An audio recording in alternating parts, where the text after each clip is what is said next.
Learning Later in Life is a program being offered at Springfield College for those age 55 and above who simply love to learn and never want to stop. Classes range from literature to politics, opera, and more. Connecting Point correspondent Carolee McGrath sat down with some of the folks from the program to find out more about it. This is a wonderful program. It was the idea actually of two professors, Dr. Jean Ross, who was a professor of biology, and Dr. Janice Eldridge, she was professor of chemistry. In the late 80s, they wanted to create something for people over 55 years old that would bring them back, to being passionate about learning. So their idea was there's no homework, Which is great. Yeah, there's nothing that the people necessarily have to do except show up. In some cases, there's some preparation, but they show up. And so we started this in 1989. At the time, I was the director of special programs.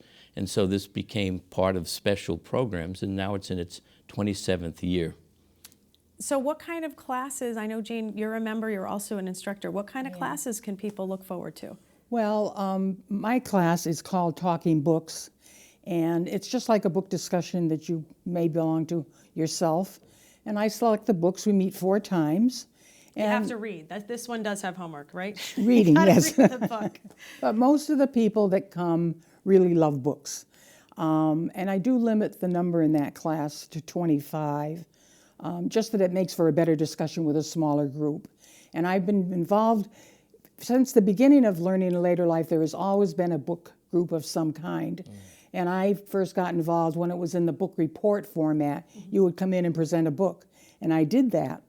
And then the person that was doing it for a long time said, I'm getting a little tired. Would you mind taking it over? And I did. And then we changed it to more of a discussion group, a Talking Books.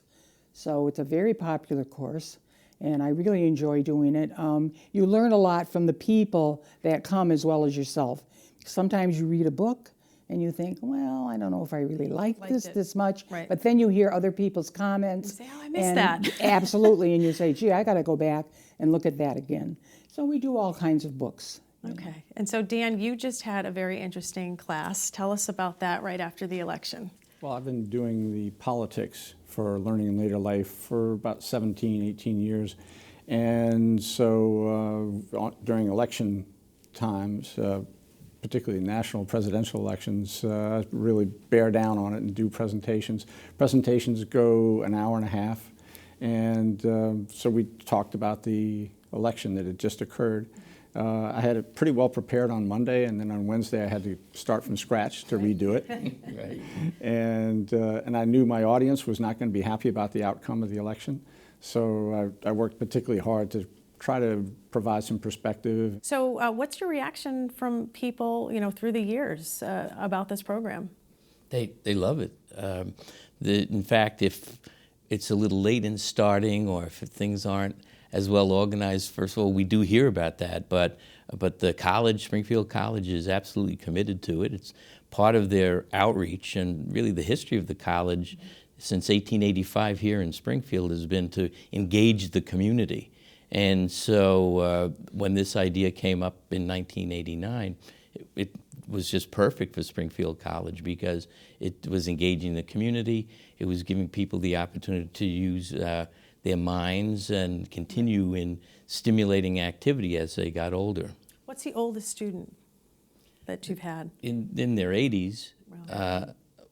There's one couple 90. 90? Okay. Really? Yeah. That is fantastic. Been there a long time. They have. Wow. What happens also, I think, as well as the learning part of it, you have the social part of it. And I know myself, I've made a lot of good friends through Learning in Later Life, and we continue that outside as well.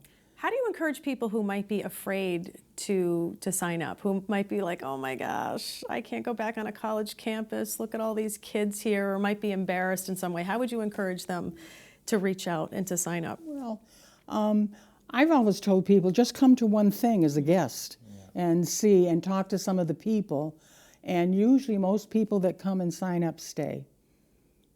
Sometimes people can't come for one semester for one reason or another, but most of the people I know, I've belonged since 1995, wow, are still there, Okay, so you have books, you have politics. We've heard about politics. What other courses are out there for people? Well, opera. Oh, For instance, really? today at 1 o'clock. Is somebody singing, or is it? No, they're actually doing a study of Puccini. Oh, okay.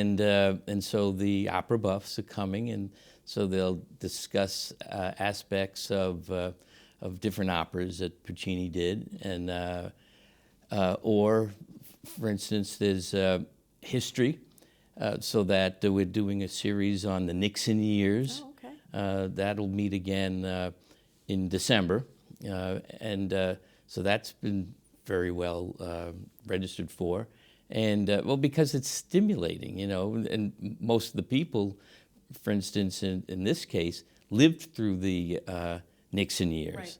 Or if we talk about John Kennedy, they lived through John Kennedy.